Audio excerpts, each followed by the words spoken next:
Rien tel qu'un café partant de pluie. Bonjour à tous.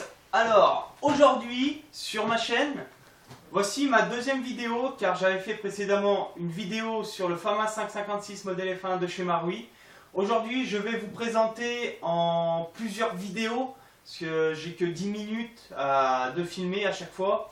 Ce sera plus facile et moins long pour vous.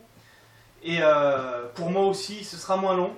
Donc aujourd'hui, je vais vous présenter donc, le Steyr Hawk A1 de chez ASG. Voilà.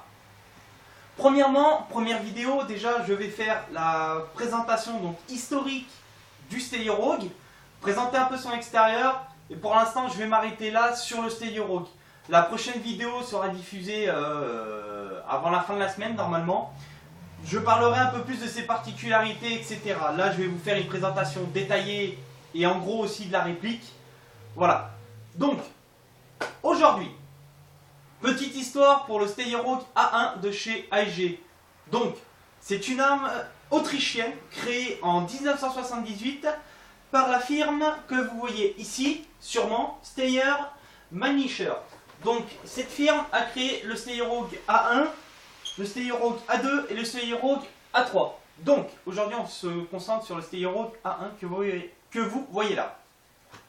Donc le Steyr Hawk pour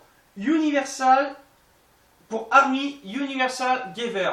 Donc en français, armée, fusil militaire universel. Autant pour moi, j'ai pris des petites notes mais j'ai du mal à lire là.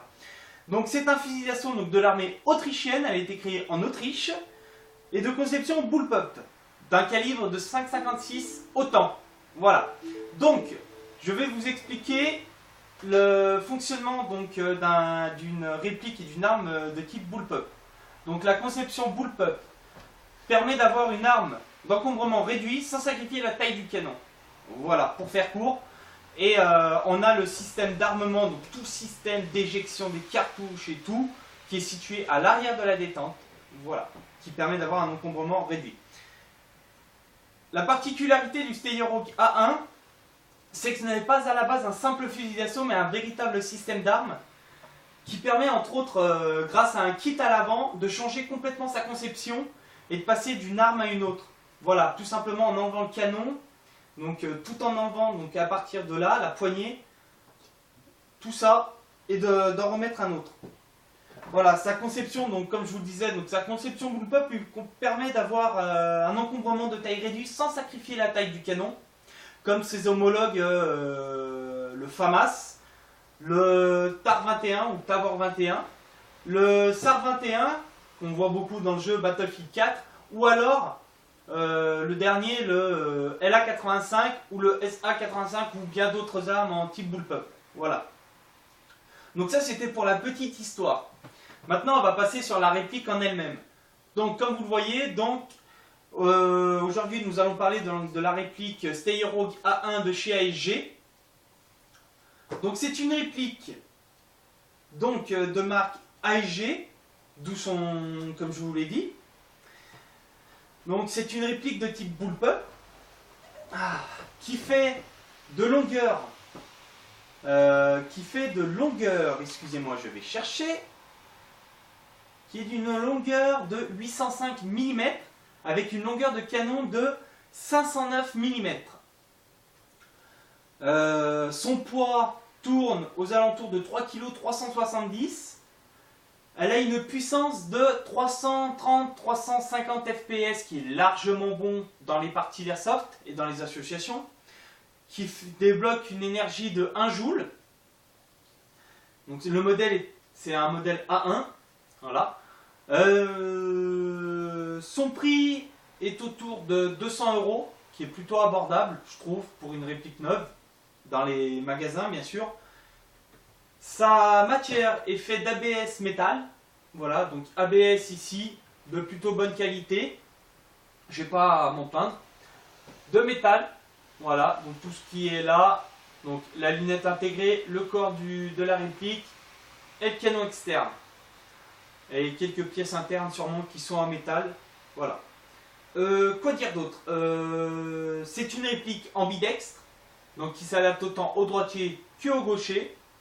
Il y aura juste une petite modification à faire sur la sécurité, pour passer d'un gaucher à un droitier, parce que c'est différent, c'est plus adaptable pour un gaucher ou pour un droitier. Ici, nous avons le système de réglage hop-up, donc droitier ou gaucher, ambidextre aussi. Il suffit juste d'enlever ce petit cache ici, là. Nous avons la lunette intégrée, qui fait partie de ses particularités, j'en parlerai tout de suite après. Voilà. Donc la lunette intégrée et la poignée intégrée.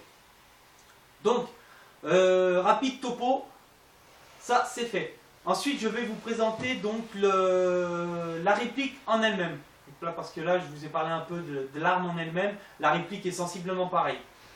Donc, pour parler de la réplique, donc nous avons une réplique ABS métal d'environ 3 kg 370, d'une longueur de 805 mm, d'une longueur de canon de 509 mm, d'un chargeur à l'arrière, donc d'une conception bullpup, et d'un sélecteur de tir qui, je le rappelle, n'est pas visible. Le sélecteur de tir est directement inclus dans la détente. Donc ça, je le ferai pour une deuxième vidéo, pour une vidéo présentation peut-être un peu plus approfondie de la réplique, avec toutes ses particularités, ses spécificités. Donc pour en revenir donc, à la vidéo et sûrement la finir, parce que 10 minutes c'est très court pour présenter une réplique. Donc c'est une réplique donc, de modèle bullpup, je me répète encore une fois, mais moi je commence à en avoir marre. Excusez-moi. Donc la particularité du modèle A1 comparé aux autres modèles, c'est qu'il y a 3 modèles, le A1, le A2 et le A3. Donc la particularité du modèle est qu'il n'y a aucun rail, ça on ne va pas se le cacher, il n'y a aucun rail, donc la customisation pour le moment, zéro. Pas de customisation possible. Après on peut, mais voilà, il faut avoir l'argent.